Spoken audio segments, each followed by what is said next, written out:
What's up, buddies? Welcome back to Data Driven MQB. I am the guest host here, Goat Automotive from the forums, and this is my undercover brother Tony, who's going to take it away, tell you about the high points to the MQB and what your best bangs for the buck are. Yeah, so people put a poll up and people want to know what is the sweet spot in modding the MQB.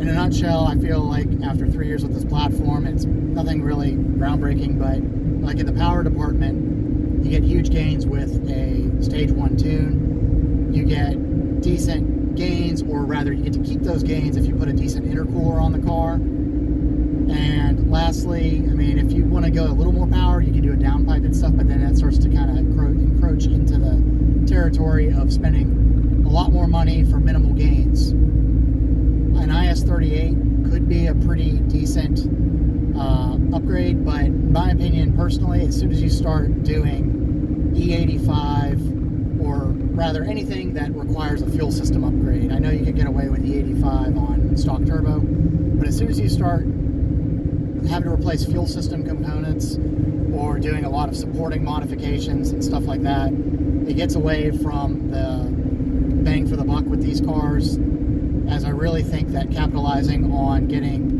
80% of those gains for about 20% of the cost can be done with, you know, the things I just mentioned. In the suspension department, it's, in my opinion, your best things for handling will be adding as much camber as you can up front, any way that you can tolerate. Personally, I think that the TCR knuckles are probably the best way to go.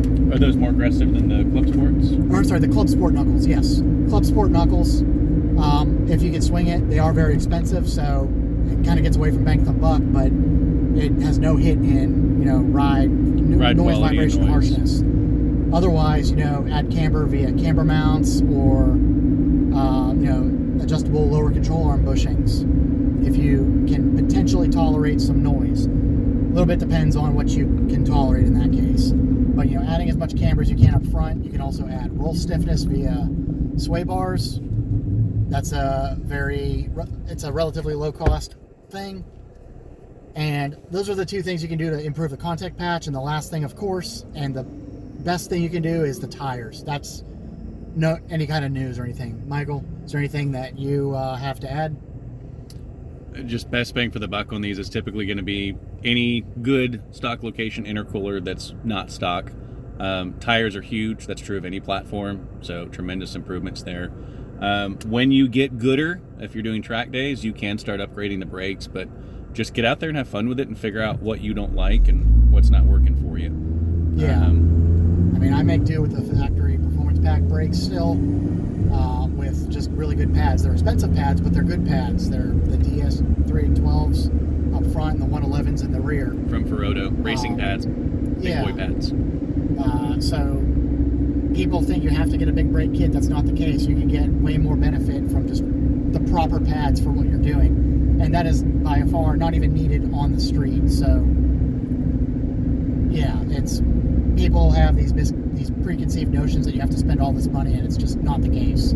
These are very, very capable cars in stock form, and throwing just a little bit of money into them brings them right up to just the next level with minimal cost.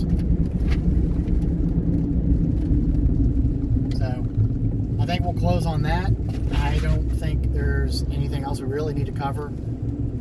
That's it in a nutshell. Of course, there's more stuff you can do, but that's where I would start, particularly if you are looking to track these things. Well, there you go. So recap: tires, roll control, negative camber, intercooler, and then possibly brake pad upgrades so that you can have a more safe time and stay out there longer. And tune if you absolutely need more power. Tunes are nice. Tunes are nice. IS-38 is pretty nice too. If you happen to get a wicked deal like the one I did. He stole his. Don't listen to him.